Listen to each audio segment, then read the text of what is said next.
आप सुन रहे हैं बड़े घर की बेटी का चौथा भाग। जिस समय लाल बिहारी सिंह सिर झुकाए आनंदी के द्वार पे खड़ा था, उसी समय श्रीकंठ सिंह आंखें लाल किए बाहर से आए। भाई को खड़ा देखा तो क्रीड़ा से आंखें फेर ली और कतरा कर निकल गए, मानो उसकी परछाई से दूर भाग रहे हों। आनंदी ने लाल बिहारी की शिकायत तो की थी, लेकिन अब मन ही मन पछता रही थी। वह स्वभाव से बहुत ही दयावती थी।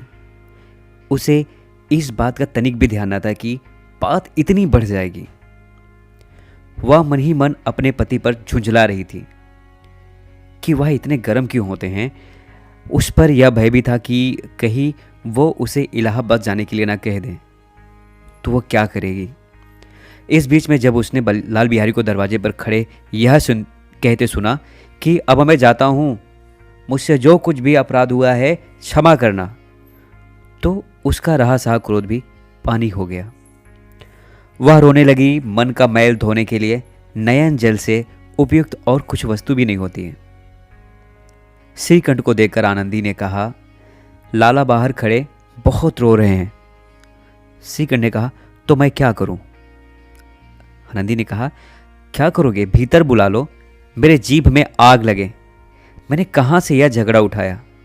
तो श्रीकंठ ने कहा, मैं नहीं बुलाऊंगा।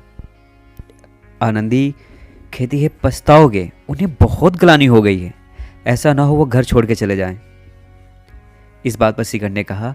इतने में लाल बिहारी ने फिर कहा, भाभी भैया से मेरा प्रणाम कह देना, वह मेरा मुंह नहीं देखना चाहते, इसलिए मैं भी अपना मुंह नहीं दिखाऊंगा।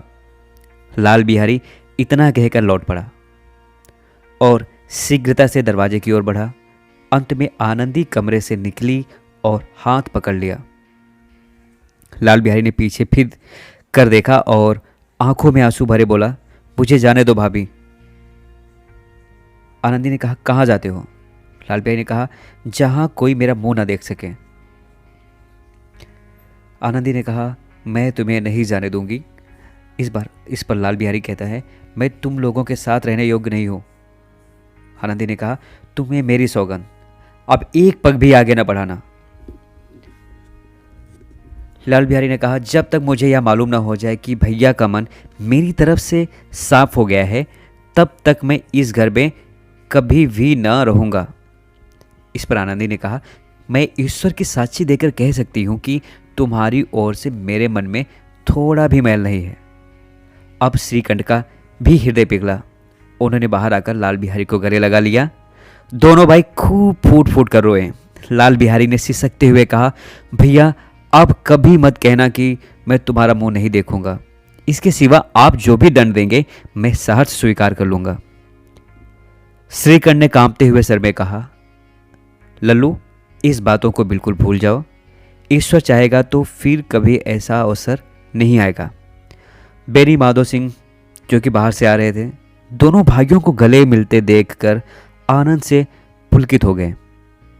बोल उठे, बड़े घर की बेटियां ऐसी ही होती हैं, बिगड़ता हुआ काम भी बन जाता है। गांव में जिन जिन लोगों ने यह वृतांत सुना, उन्होंने ही कहा अपने अपने शब्दों में कि बड़े घर की बेटियां ऐसी ही होते हैं। नमस्कार दोस्तों, मैं सुजीत गुप्ता। आप सुन रहे थे बड़े घर की बेटी। दोस्तों, ये कहानी आपको कैसी लगी कमेंट करके ज़रूर बताना। इसे अपने दोस्तों परिवारों में ज़रूर शेयर कीजिए और इसी तरह से दूसरी कहानी लेके आऊँगा। तब तक के लिए दीजिए इजाज़त। नमस्कार।